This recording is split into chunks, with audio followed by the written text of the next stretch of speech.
Hey, this is Tommy from Two Traveling Teachers, and let me start by saying thank you for clicking on our thumbnail and choosing to watch our video. I hope you like it and will consider giving it a thumbs up. Also, if you haven't already subscribed, I hope you consider subscribing to our channel. I think it'll help us a lot in continuing to make content. In this episode, we travel from Oregon down to Lassen County in California. We start out at the Crater Lake RV Resort and end up at the Lassen RV Resort. It's a great RV resort, huge sites. They would rival BLM land sites, but with hookups.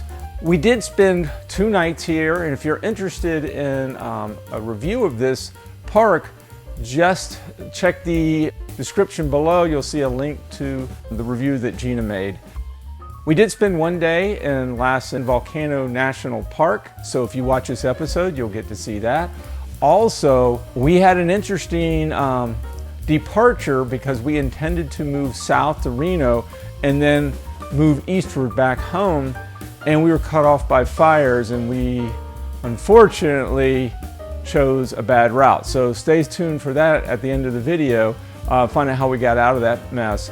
Also, that brought home the concern for us finding a better way to navigate when we're with our RV. We had several incidents last summer, and this was kind of the one that capped it all off. So before we go off on another big RV trip, we're going to be looking for a better source of navigation. So if you have any suggestions, please just put it in the comments below.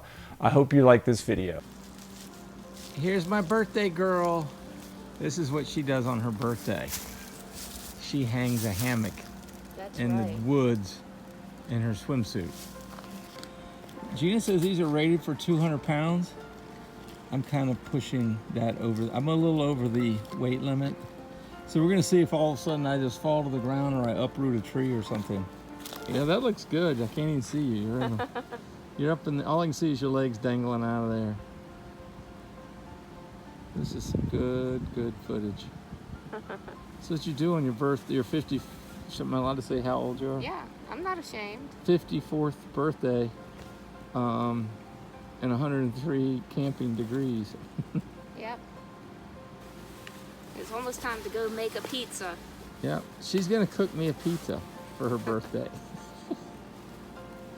It's okay, you bought me some gas station chicken for lunch. Yeah, for her lunch I took her out to, I bought some chicken at the gas station. Chicken. That's what I did for her birthday. It was good. That's all she gets from me. Let me show you our camp.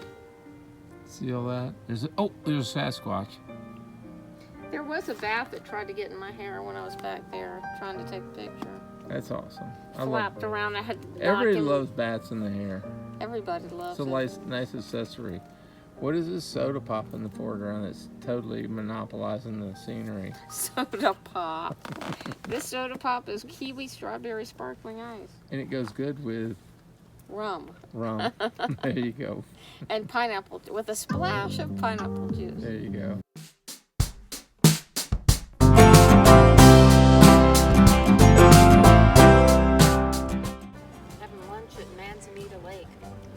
Lassen National Park.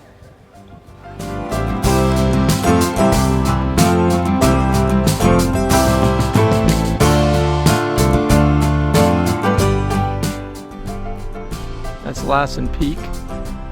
Today is the day after Gina's 54th birthday, and the plan was we were going to hike this on her 54th birthday. To commemorate the first big mountain we climbed it on her 40th birthday. So we thought that'd be cool. Her knees were shot this summer, no big hikes. That whole plan has been canceled. But I don't see them. Just a second ago I saw people ride on that ridge line. Oh, there they are. See them? You can see them moving along there.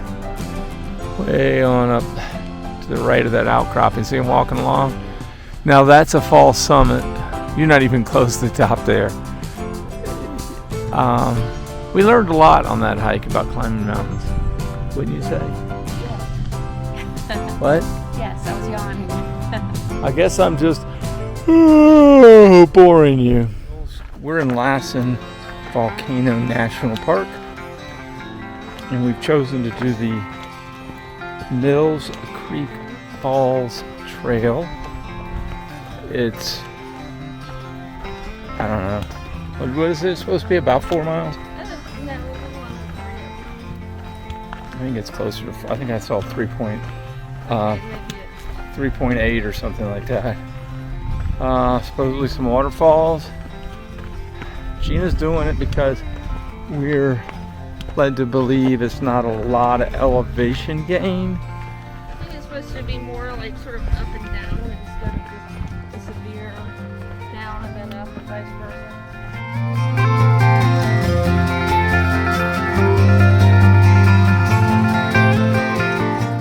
Gina's concerned that we will run into a bear. I have a feeling we're not going to see a bear. And if there is a bear, I know for a fact, with Gina and her knees all blown out, I'm faster than her. So I really am not worried for my own safety. Now Gina, I'm a little worried for her. This is Mill Creek Falls and the hike, and Tommy's walked over the bridge over there. I'm gonna head over there. It looks a little scary, so we'll see if I can handle that or not.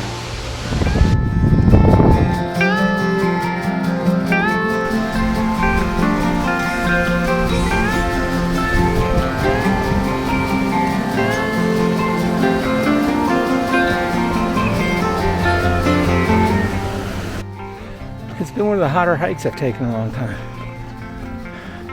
Gina did not like the fact that she was being bothered by biting flies on this trail. Anyhow, we're gonna go jump into a nice cold lake. I don't even know what the name of this lake is, do you? It's in Lassen Volcanic National Park.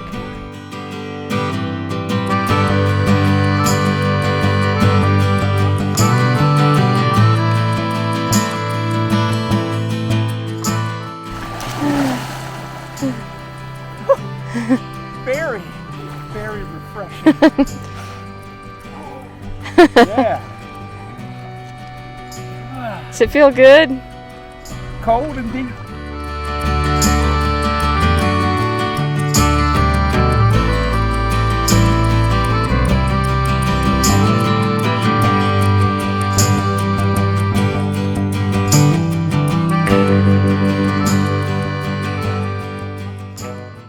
Well, the next morning when we were preparing to leave, that's when things really got interesting.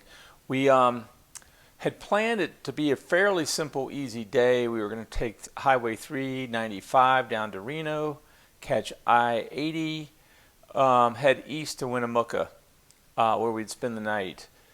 Well, we were cut off by the Beckwourth Complex fire. We're on Highway 395 in California, 40 miles outside of Susanville. It's like 90-some degrees. We're 5,000 feet elevation. This direction the sky is blue. That direction, you can see the smoke, major fires.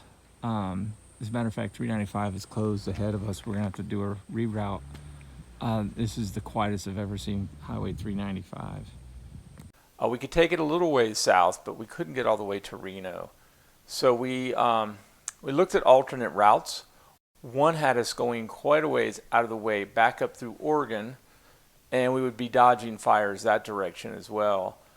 Or we could head south, and we would take, I couldn't tell you the highway, some strange route, cutting over through Nevada to Pyramid Lake, and then south, where we catch Interstate 80. We were using Google Maps, and I did take the satellite view and zoom in and followed the route heading first eastward and then catch it where it was coming up from I-80, both directions for many, many miles, and I saw a paved road. I didn't see any real windy roads. Elevation gain didn't seem bad, so I thought it's going to be a fine road to take. That wasn't the case. Alright, we just completed probably the most interesting adventure on our trip. We're at Pyramid Lake. I mean, it is beautiful. It's huge. We're at the, I guess the southern tip of it. We were started way off in that smoke bank. That's why we went this route, because the main highway down to Reno was closed. So we got on a road that seemed fine, and we drove probably 30-40 miles, and then we hit gravel, and it got worse and worse and worse until finally I would hardly call it a road. We were tens of miles into it. I think total we went over, it was a good 30 miles of rough dirt road. It tore up in the camper. Everything's everywhere. The windows literally rattled open in the camper. There is stuff everywhere. The truck and the camper are filthy. They're filthy. The tires held up. I was worried about that. I mean, we have yet to know what all the damage might be. I mean, there's got to be dust and everything. Hopefully everything's still operating. Gina's in there surveying the damage. Okay, after driving on miles, like 30 miles of rough dirt and gravel, we had windows open, which means this place is probably quite dusty. Kitchen drawer slung open. Some shifting in here. Oh well. But like I said, this lake is phenomenal. I mean, it's like 100 degrees out here. It's like blue, and there's like big white pelicans all over the place. We've seen them. There's one out there. Some of the big pinnacles sticking out of the water are cool. I'm still just blown away. We finally got to pavement, but it just ends down there. We've probably gone about 10 or 15 miles on this pavement, but then it just ends in dirt road, and that's like the highway, and it hasn't been graded. And oh my God, what a stressful event.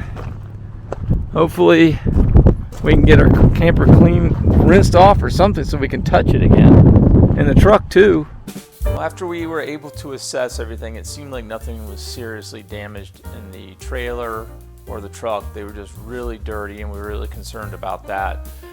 When we got to I-80, we did find a Blue Beacon truck wash and decided it was worth waiting in line to get it washed.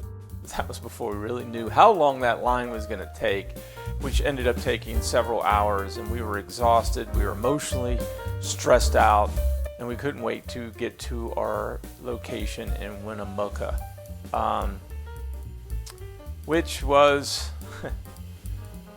it was an interesting place. If you're interested in hearing Gina's review on that, look for that in the links below. I hope you enjoyed it. Hope you found it interesting. You have any suggestions on navigation aids, please leave in the comments. We're right now in the process of shopping for a new navigation system. Well, thanks for watching.